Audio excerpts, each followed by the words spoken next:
දඩයම ඔයා විශ්වාස කරන්න අද මාව මරන්න මිනිහෙක් ආවා. මාරම වැඩේ කියන්නේ ඌ දන්නවා මං විස්මාරු කරන නාගෙක් කියලා. කවුද එතකොට ඒක එළියට දාපු එක? මේක දන්නේ නම් අපි දෙන්නට අමතරව කොෆි ෂොප් එකේ අක්කා තමයි. මට නම් මේක එළියට දාන්න කිසිම උවමනාවක් නැහැ. මොකද ඔයයි මමයි අපි දෙන්නම නාගයෝ. අනික අමතක කරන්න එපා. මං ඔයාගේ සහෝදරයා. ඔයා එහෙම කරන්නේ නැහැ කියලා මං දන්නවා. මං කෝකටත් යනවා කොෆි ෂොප් එකේ අක්කා හම්බෙන්න. කරන දෙයක් පරිස්සමින්.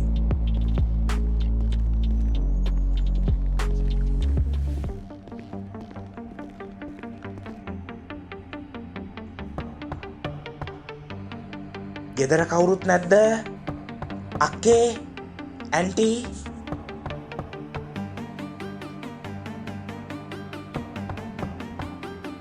ගෙදර කවුරුත් නෑ වගේ. කෝකටත් ඇතුළට ටෙලිපෝට් වෙලාවත් බලමු.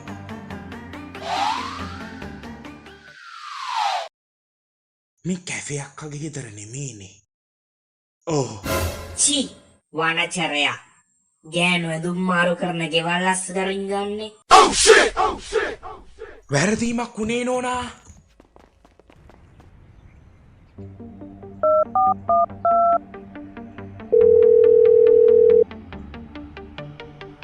හෙලෝ දිනුක් මේ උඹ කැෆේ එකේ අක්කව එහෙම යන ගමන් දැක්කද?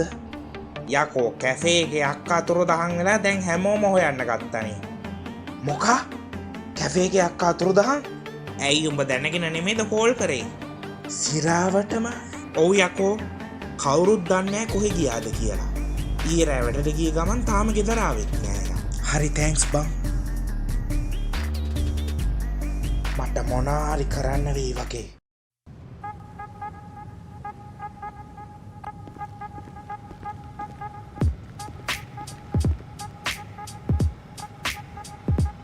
ඒ අයියේ මල්ලි මොනවද වෙන්න ඕනේ? ෂොප් එක වහලා ගෙදර යන්න වගේ. මට එක දෙයක් දැනගන්න පුළුවන්ද? කියන්න. කැෆේ එකේ අක්කට කොල්ලෙක් හරි යාළුවෙක් හරි ඉන්නවද? මෑතකදී වගේ හම්බුණා. මෑතකදී හම්බුණනේ. මෑතකදී හම්බුණ එක්කෙනෙක් නම් ඩිං ඩොං නයි පැටියෝ. අම්මට හුඩු හක්කත් කැඩුනද මන්දා. උඹ මොනවද බලන්නේ? පලයන් යන්න මෙතනින්. ආවා මෙතන. සෙල්ලම දැන් තමයි පටන් ගන්නෙ. විස්මාරු කරන නාගයෝ. දැන් ඔය දෙවනි පාර. මොනවද තමුසලට ඕනේ? පොඩ්ඩක් හිතලා බලන්න. ඕකේ. ඔයාලට ඕනේ මොක වුණත් ඒක මංගාව නෑ. එච්චරයි. එහෙනම් උඹ මැරෙන්න ලෑස්ති ඇතිනේ. බ්‍රෝ මං අනතුරු වංගවන්න. උඹ තාම මාත් එක්ක ෆයිට් කරන්න රෙඩි නෑ. ඒකින්ද යනතක් බලන්න යනවද? මං හිතන්නේ උඹයි රෙඩි නැත්තේ. හිතන්නේ මේක සෙල්ලම් බඩුවක් කියලාද? කීවා උඹට? I just want you චුට්ටක්. ඒ පාර කවුද මේ? හෙලෝ මිස්ටර් තේජා මම හරිනේ. තමුන් වෙන්නේ නැති මේවයි පිටිපස්ස ඉන්න එක. මම හරිනේ. තමුන් ඔය හොයන කෙනා දැන් මං ගාව ඉන්නවා. අනේ මම බේරගන්න.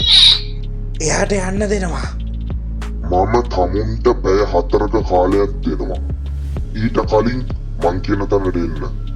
නැත්තම් මේ දෝනිට මොනවා වේද දන්නේ නැහැ. මං එන්න. හැබැයි කාටවත් මුකුත් කරන්න බෑ. හරිද? පරක්කු වෙන්න එපා.